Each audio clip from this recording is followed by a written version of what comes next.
Hello everyone. To score good marks in JEE Advanced, it is very important to minimize your errors. Errors minimization take lot of efforts throughout the entire your academic journey. This series, we are going to help you out how to reduce your error during your exams. तो अभी start कैसे करते हैं? तो I am going to discuss one numerical having three different methods. Maybe they are correct, maybe they are incorrect. इसमें जो errors हैं वो कॉन्सेप्चुअल एरर हो सकते हैं. इसमें जो एरर है वो ऐसे एरर है जो जनरली आप एग्जाम्स में करते हो. तो आपको फाइंड आउट करना है कि कहाँ पे एरर हुआ है. When you see a particular numerical having one error और आप उसको आइडेंटिफाई करते हो ये यहाँ पे गलती हुई है, तो शायद ऐसी गलतियाँ आप एग्जाम में रिपीट नहीं करते. तो इस सीरीज का ये पर्पज़ है कि आप अपने उन एरर्स को देखो और ऐसे एरर जो आपने पहले कभी देखे ही नहीं, जब कभी देखे ही नहीं तो आपको पता ही नहीं कि वो एरर भी हो सकते हैं. तो एक न्यूमेरिकल से स्टार्ट करते हैं जैसे part of stoichiometry, and I am going to explain that particular numerical in three different methods. You have to find out कि इन मेथड्स में कहां पे मैंने गलतियां की हैं, और ध्यान से सुनना और आराम से देखना. So let's start with the first question based on the stoichiometry. So the question is, in the following reaction find the moles of iodine produce from 5 mole of KiO3. मैंने रिएक्शन लिखी है, उसको बैलेंस भी की है. तो इस question में आपको दिया क्या है, 5 मोल्स ऑफ KiO3. KiO3 के कितने मोल है? 5. आपको क्या बताना है, आयोडीन के कितने मोल है. So this numerical can be solve by different methods. तो मैं लॉ ऑफ इक्विवेलेंट से इसको एक्सप्लेन करूंगा, और 2 methods law of equivalent, 1 methods for mole, और उसको सॉल्व करूंगा. और उसके बाद आपको आइडेंटिफाई करना है कि मेरे से कहां पे कॉन्सेप्चुअल एरर हुई है, अगर हुई है तो ठीक है. और अगर करेक्ट है तो आप कमेंट बॉक्स पे डालना कि नहीं ये तीनों सॉल्यूशन करेक्ट है. Fine. So let's start solving this particular numerical by first method, that is law of equivalent.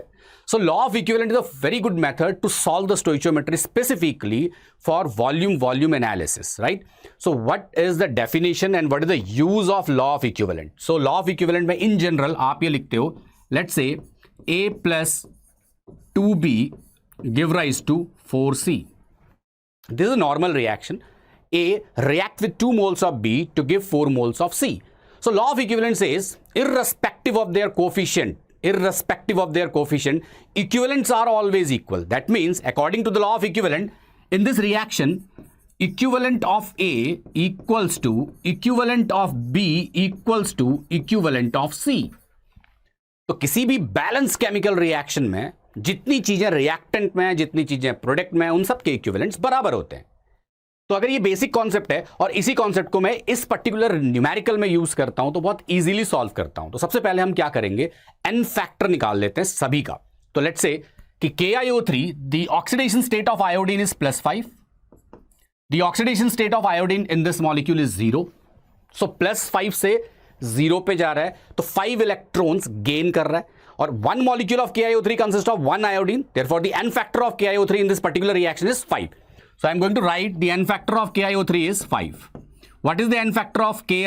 That is 1, because from -1 to 0 it lose 1 electron. So the n factor of iodine is 1. What is the n factor of this iodine? N factor of this iodine is 2. From 0 to -1, अगर मैं 0 to -1 लेता हूं तो 1 electron gain करता है, लेकिन क्योंकि ये डिस्प्रपोर्शनेट रिएक्शन है, ये इलेक्ट्रॉन गेन भी कर रहा है और ये इलेक्ट्रॉन लॉस भी कर रहा है, तो डिस्प्रपोर्शनेट का एन फैक्टर अगर आपको कैलकुलेट करना है तो उसके अलग मेथड्स हैं. तो अगर आप उसका एन फैक्टर निकालोगे तो आएगा 5/3. तो मैं अभी उसको एक डिटेल में एक्सप्लेन नहीं कर रहा हूं, द रीजन बिहाइंड कि वो N factor is not the part of this particular numerical. So the N factor is 5/3. So iodine N factor is 5/3. सबसे पहला काम आपने सभी चीजों के एन फैक्टर को कैलकुलेट कर दिया. Now we are going to use the law of equivalent. So what is the law of equivalent? In a balanced chemical reaction, all the reactant as well as product having same equivalents, right? So what is the formula for a equivalent? Equivalent is mole multiplied by n factor. So first of all we have to find out the n factor of this KiO3. What is the n factor of this KiO3? Is 5. How many moles of KiO3 is given in the question? It is 5. If the n factor of KiO3 is 5, moles of KiO3 is 5, that means the equivalent of KiO3 present in the solution must be 25. So based on this expression, can I write equivalent of KiO3 equals to equivalent of Ki equals to equivalent of iodine, and the equivalent of KiO3 is 5 moles multiplied by 5 n factor. That means equivalent of iodine equals to 25. Now equivalent of iodine equals to 25. That means moles of iodine, moles n multiplied by n factor 5 by 3 equals to 25. So moles of iodine जो कि question में पूछा था वो क्या हो जाएगा 25 upon 5 into 3, that is 15. Easy, simple. तो मैंने अभी क्या किया, सबसे पहले इस न्यूमेरिकल को लॉ ऑफ इक्विवेलेंट से सॉल्व किया. Now check out the entire solution.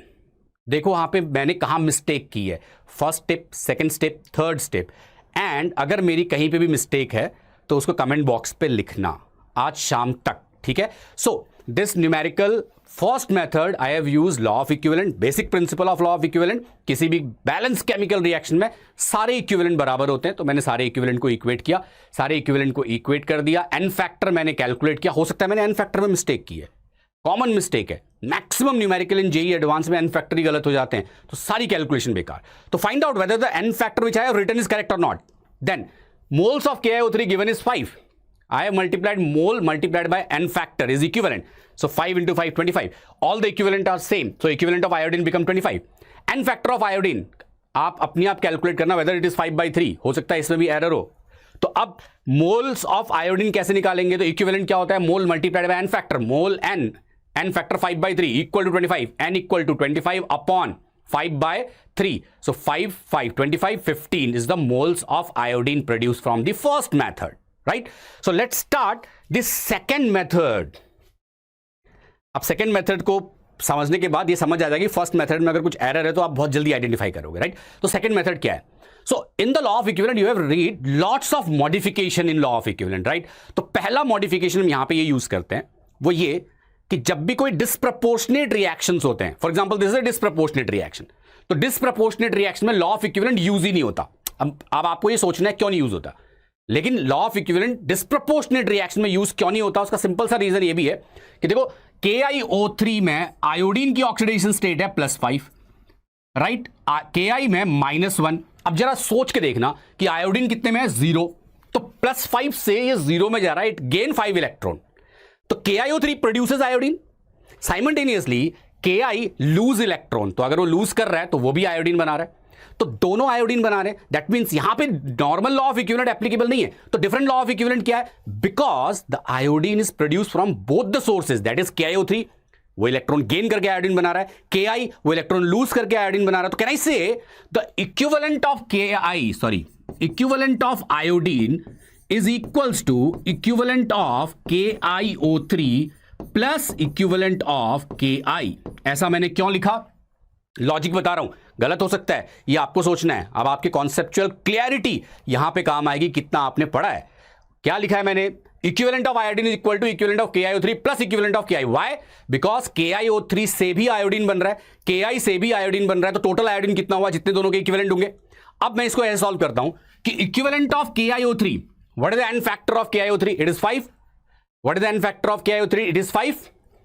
What is the moles of KiO3 given 5, तो इक्विवेलेंट ऑफ KiO3 कितने हो जाएंगे, 25 प्लस इक्विवेलेंट ऑफ Ki. अब यहां पे एक और यूनिक सी चीज आएगी, एक और यूनिक कॉन्सेप्ट आएगा. वो क्या है, जब भी डिस्प्रपोर्शनेट रिएक्शंस होते हैं, जब भी रिडॉक्स रिएक्शंस होते हैं, अगर एक एलिमेंट इलेक्ट्रॉन गेन करता है, दूसरा एलिमेंट इलेक्ट्रॉन लूज करता है, तो इन दोनों के इक्विवेलेंट हमेशा इक्वल होंगे, इर्रेस्पेक्टिव कि आप किसी भी रिएक्शन की बात करो. So equivalent of KiO3 or equivalent of Ki are always equal. So if the equivalent of KiO3 is 25, equivalent of Ki must be 25. So 25 plus 25. So now this is the equivalent of iodine. Now what is the mole of iodine? Mole multiplied by 5 by 3 equals to 25 plus 25, 50.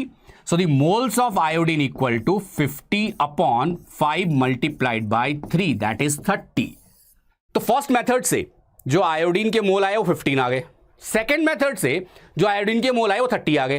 First method में भी कुछ error है, second method में भी कुछ error है. 3 steps का method है, कॉन्सेप्ट आपने पढ़े हुए, यू हैव टू आइडेंटिफाई कि मेरे एरर कहां पे हुए. ये मोस्ट कॉमन एरर है जो आप एडवांस में करते हो अगर इस टाइप के क्वेश्चंस पूछे जाएंगे तो अगर आपको पहले से पता होगा कि ये पर्टिकुलर एरर हम कर रहे हैं तो शायद इसको रिपीट नहीं करोगे. Find out what is the error in the method 2. So moving forward to third method, mole concept बचपन से पढ़ा है, कोई मॉडिफिकेशन नहीं, कोई लॉ ऑफ इक्विवेलेंटी। अगर मैं इसको मोल से सॉल्व करूं, जो कि एक लाइन में होगा, जो सबसे आसान है, and for such numerical it is always recommended to solve the numerical by mole concept rather than the law of equivalent.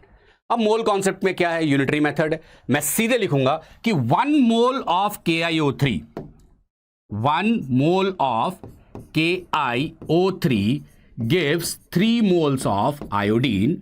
5 mole of KiO3 will give 15 moles of iodine. Solve. 2 line में। तो there are lots of numerical जो आप law of equivalent से solve करोगे तो जल्दी होगा। Simultaneously there are lots of numerical जो आप मोल से करोगे तो जल्दी होगा।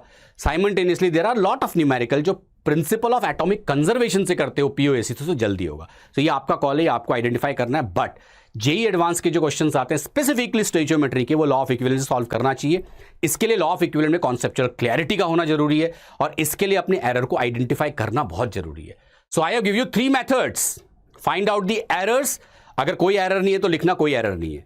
सो इसके बाद सेकेंड हाफ में हम देखते हैं कि राइट आंसर क्या है और हमने कहां गलतियां की। Thank you.